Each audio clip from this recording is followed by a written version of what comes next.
Chunya imemhukumu kifungo cha maisha jela mtu mmoja anaitwa Joachim Joseph Rutebo, miaka 30, mkazi wa kijiji cha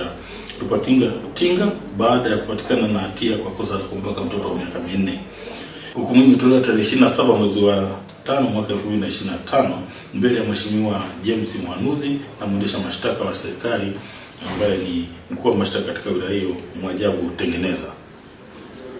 Na tukio hili lilitokea tarehe 23 mwezi wa 12 mwaka 2024 saa 1:30 asubuhi huko katika kijiji cha Ifuma kilichopo kata ya Rupatinga tarafa ya Kipembawe wilaya ya Chunya. Ndipo mtumiwa baada ya hapo aliweza kukamatwa na kufikishwa kituoni na upelelezi ukamilika na hatimaye kufikishwa mahakamani hadi kufikia hatua ya kuweza kupatikana na kifungo hiki. Wakati huo mahakama ya wilaya ya Chunya imemhukumu mtu mmoja ambaye anaitwa Obedi Abrahamu Mrugara miaka 36 kwa